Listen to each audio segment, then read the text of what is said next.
never afraid to say exactly what he thinks. Jesse Ventura, the ex-Navy SEAL, superstar wrestler, and governor of Minnesota, answers your questions. Well, he's got no time either for the Democrats or the Republicans. And a surprising theory of who he thinks is behind the anti-American violence in the Middle East. And here he is, Jesse Ventura.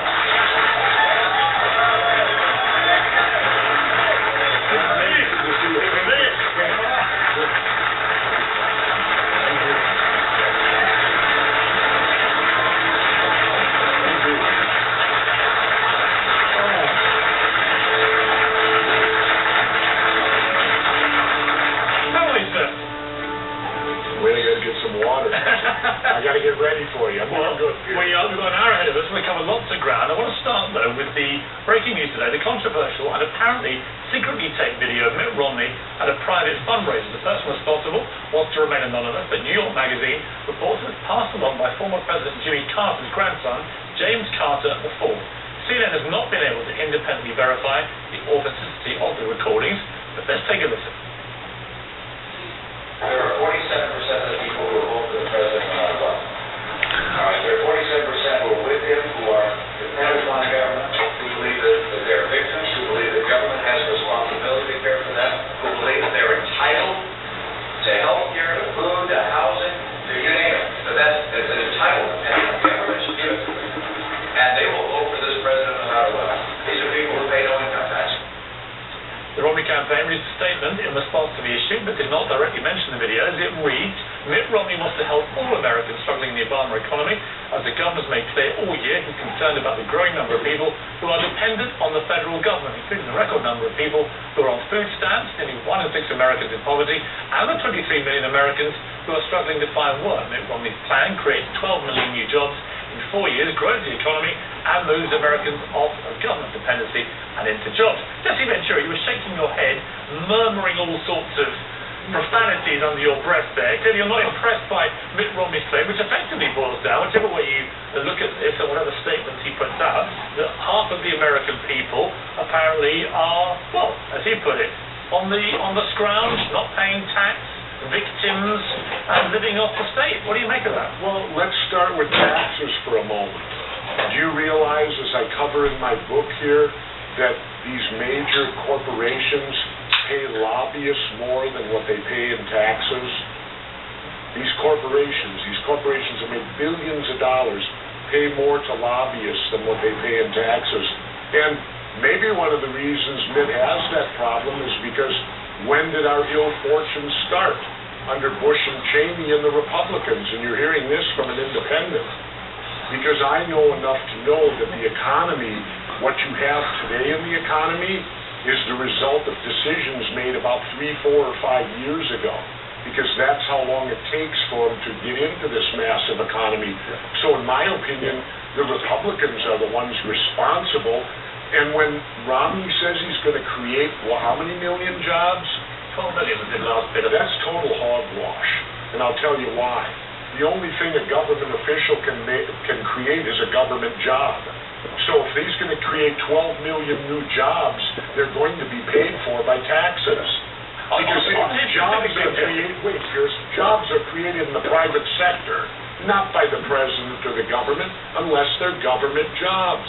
We're going to come to job stimulation a little later in the show, but on this specific point, that Mitt Romney's been found on tape at a private fundraiser trying to raise cash, I think a few months ago. But this point that basically everyone who votes for Obama, or the vast majority, are victims, don't pay tax, and so on. What we believe, this is just a theory. There's a theory that you got with 47%, may have come from the Tax Policy Center, which found that 46.4% of households paid no federal income tax in 2011.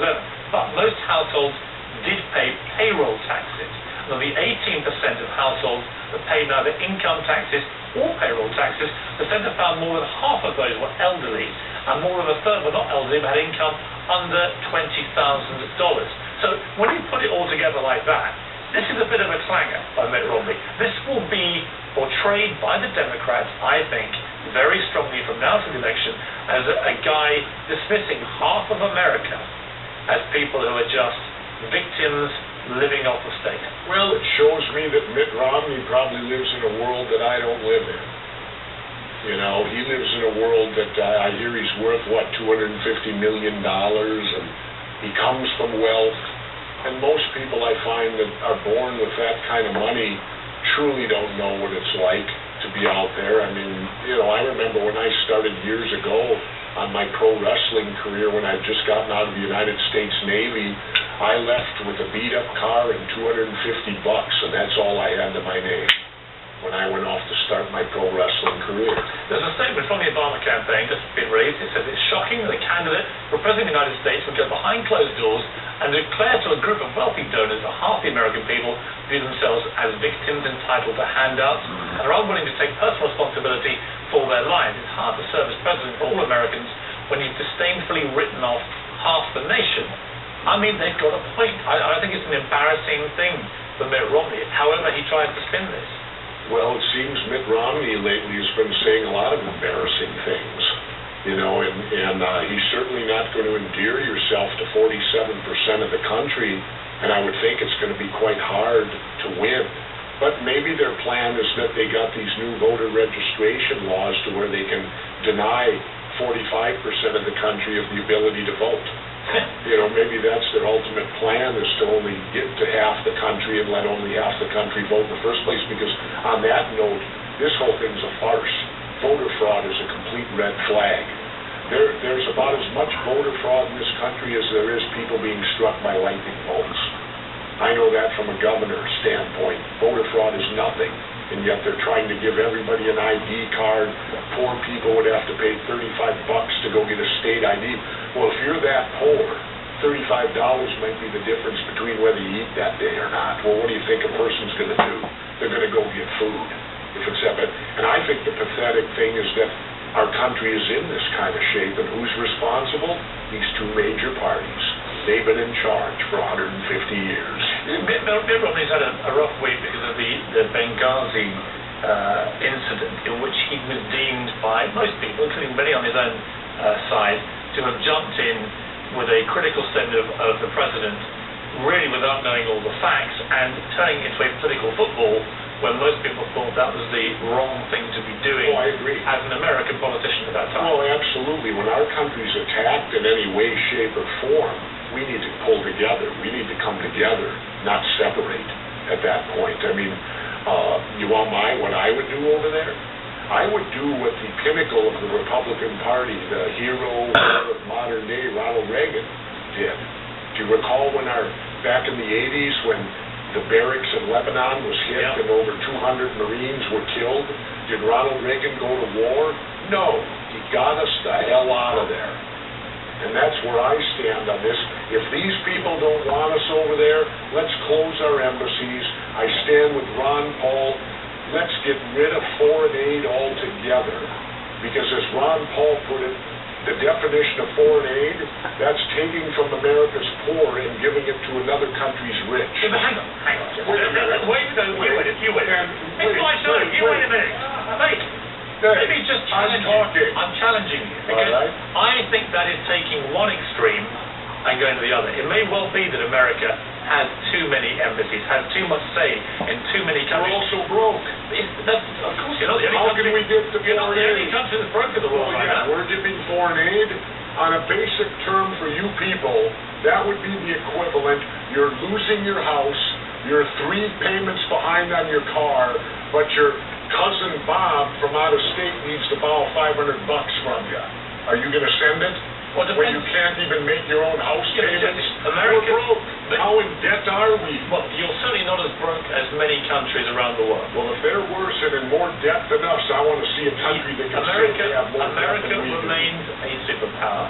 And Sure we are. And all superpowers, I believe, have a responsibility to other countries around the world. Now, it may not be responsible. Really? No. You don't think America should have any involvement in any country in the world? Sure we can have involvement if they ask us.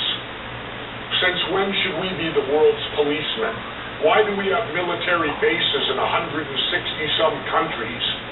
We have no foreign country has a base here. Imagine if Hugo Chavez decided to buy 1,000 acres of land by Palm Springs and move the Venezuelan military in there. What do you think our reaction would be to that? Yet we have multiple bases in Korea, multiple bases in Japan, multiple bases in Germany. And Piers, last time I checked, those wars were over 60 years ago. Why are we still there? Well, the argument would be to prevent another war of that nature. Why would you laugh at that? Isn't there a reality? Because there are lots of people out there who our want to military harm today, America and its interests. our military today is so advanced we can be anywhere in the world in a matter of seconds, minutes or hours. We do not need to be an empire like Rome, occupying with our military throughout the world. And if you notice, I'm getting nothing but nods out here, Piers. Do you think from America would regular be American safer? cities. Would America Sure, be we'd be safer safe. without any embassies in any country? I'm not saying necessarily to get rid of embassies. Absolutely have embassies. But if these Middle Eastern countries are going to behave towards us the way they do, then let's get the hell out of there and leave them to their own. You got to remember something. I urge people to read the writings of Major General Smedley Butler. General Butler died in the early 40s, but he was the most decorated Marine in history. He won 2 Congressional Medals of Honor, and he wrote a book called War is a Racket. And in that book, and this was way at the beginning of last century, he said, I didn't defend the American people's freedom. I worked for the United Fruit Corporation. When they went into Central and South America, if they didn't get cooperation, they'd send in the U.S. Marines to get but that wasn't true. enough of that. Yeah, but that wasn't true about the Second World War, was it? Probably not. No, it definitely wasn't. Right. That was a... But you're apples and oranges here. You're apples and oranges here. How can you compare the Second World War to us being the strong arm of multinational corporations? You were effectively telling this audience, the audience at home, that wars are always of that nature, and they're not. The reality is sometimes you have to oppress a bad guy. All right, okay, let's take my lifetime. I was born post-World War II, 1951. Now, if you count the Cold War and the war on drugs, which the war on drugs is a war, I lived 4 months of the year in Mexico. 20,000 Mexicans, I believe, died last year as a result of the war on drugs. Do you realize we've been at war my entire life? My entire life. We have been at war. Is that the role of the United States? Perennial war, at war all the time. No, I've had enough of it. Let's listen to Jimi Hendrix for a moment, who's on my shirt. Blimey. Jimi Hendrix.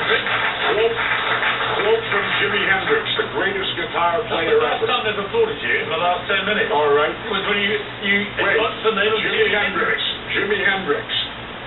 When the power of love overtakes the love of power, then we'll have peace. When the power of love overtakes the love of power, then we'll have peace. On that musical bombshell, we'll take a short break. When we come back, apparently, I'm sorry, I haven't confirmed this yet. We'll ask you after the break. You're going to make a run for the White House in 2016.